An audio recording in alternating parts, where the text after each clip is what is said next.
curious. I have a tendency to ask, probably some people will tell you too many questions, but you have to admit it's a rather interesting subject.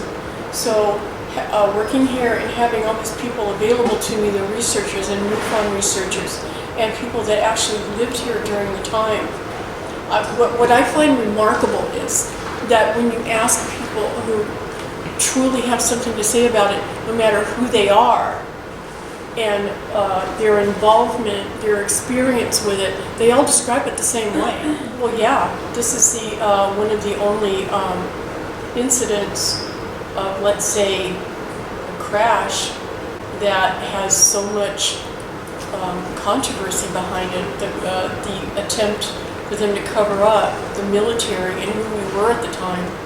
We were the 509th. We were the first Strategic Air Command. We were the first nuclear-capable base. We hosted the Enola Gay, and we were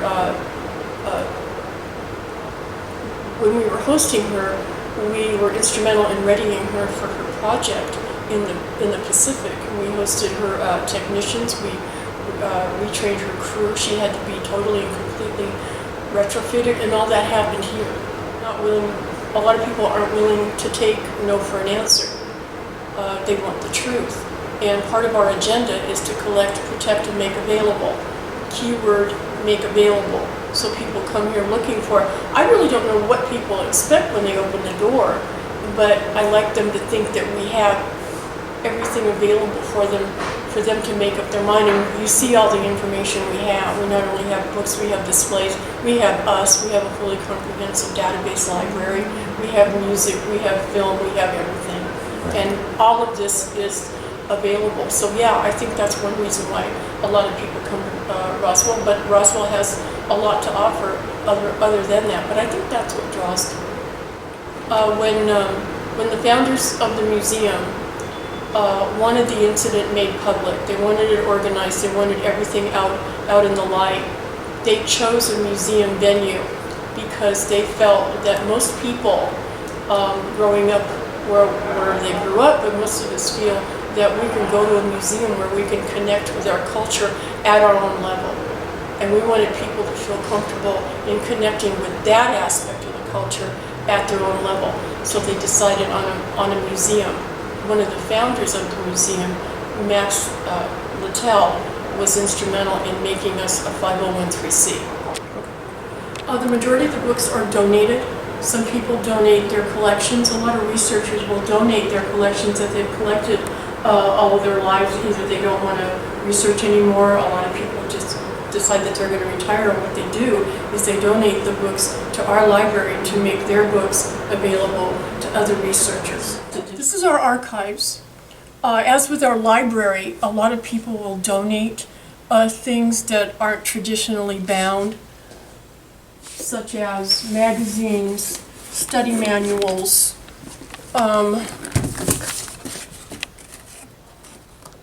you see this is an old Science and Mechanics magazine.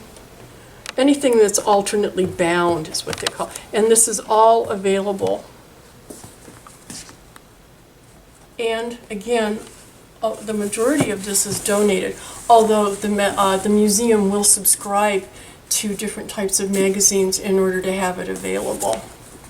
Now, a lot of researchers will collect in scrapbook form, and they'll make sure that we have it. This gentleman did just that. At his passing, he instructed his family to make sure that we got his collection. Mr. Canduso spent his entire life putting this together, and he left it to us.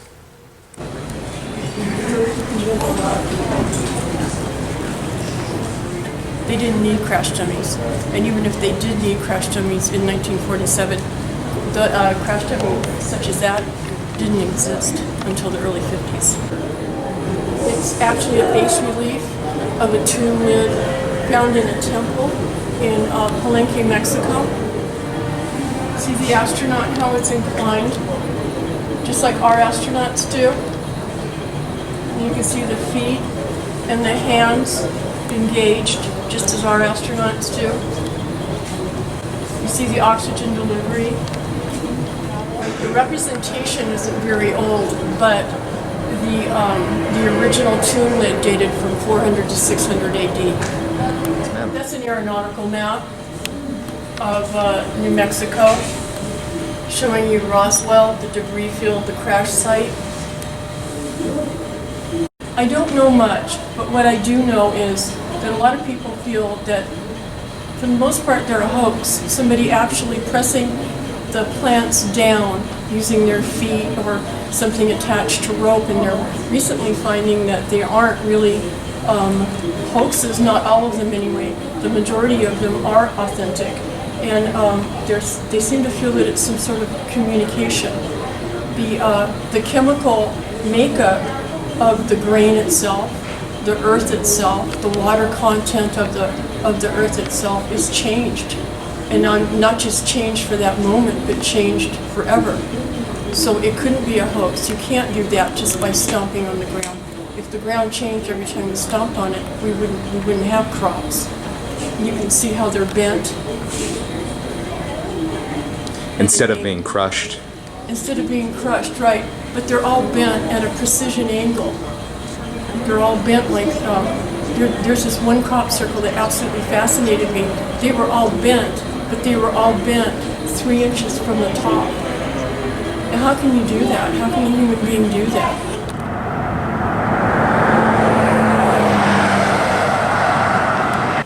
I don't know, it could be real. I'm not really sure. I haven't really done a lot of serious study on it. I think it's great. I think it's a good opportunity for people to come check out Roswell and spend some good time and learn about the UFOs and stuff like that.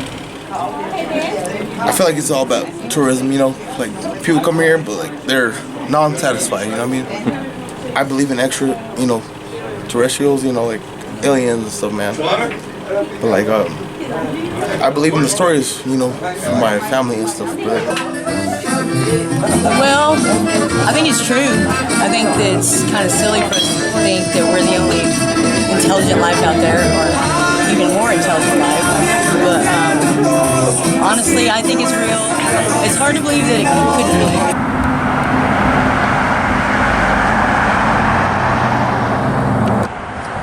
Well, there's too many solar systems out there for there not to be other life forms of various kinds. And whenever it bounced and crashed, I don't know exactly where it busted this thing up. It's done things for the economy, but not so great for Roswell in other ways that have more to do with the military-based clothing and radiation quarantine that's always existed here that people don't understand.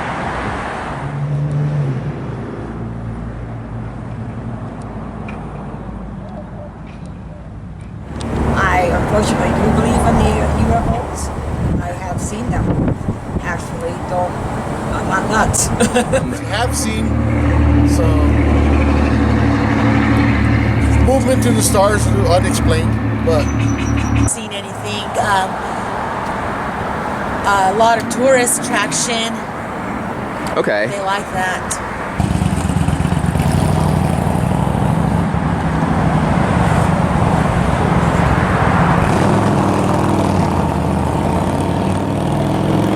I think at the time that it happened, this would have been the place. If there was UFOs, that this is where they would have been looking with all the nuclear stuff that was going on. The first atomic bomb was actually detonated 100 miles to the west of here. They Enola Gay trained out of here. There was 8 missile silos back in the day, and of course it's all gone at this point. But if they were looking for something, this would have been the spot back then. We've always my husband and I have kind of always had an interest in specifically the Southwest, and then just the whole alien stuff is just kind of a side. Okay. Side thing. I think nowadays, it's probably more of a tourist kind of a thing. But do I think that something really happened here? Sure. I mean, it's totally believable.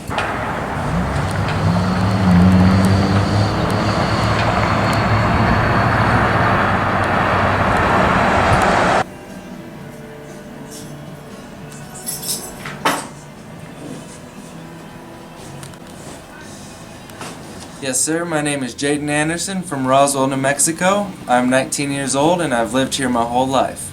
So, this right here is the map of Roswell and surrounding country, and this right here is where it crashed, and it happened in 1947 on July 4th. And my honest opinion about this whole thing is, since it happened in 1947, I believe that it was actually the Nazis, some sort of device that we found, spaceship, V2 rocket, something in that sort. Because, I mean, the Nazis made NASA, they made rockets, diesel engines, a lot of different things. So that's what I say, and that's my honest opinion on this thing. Do you think the interest in UFOs has brought a lot of tourism and growth to Roswell? I do. And since the 1990s, it's actually skyrocketed. And before that, it wasn't too big. But after that, we started to get these stores around here and stuff. And it's really cool. All the light poles have alien heads, and we got signs everywhere. And it's really cool. So y'all should check it out, alright? Honestly, I've seen some unidentified objects. I don't know if there was aliens flying them, but there was some objects that I couldn't identify in the sky, so that's my opinion on it.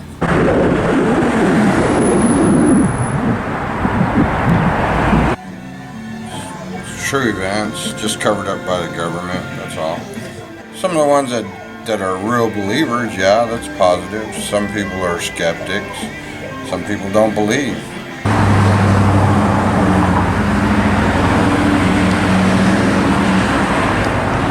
Well, the people like to buy stuff about the aliens. People from everywhere of the world comes here. Maybe the UFO tourism has brought a lot of money into Roswell? Yeah.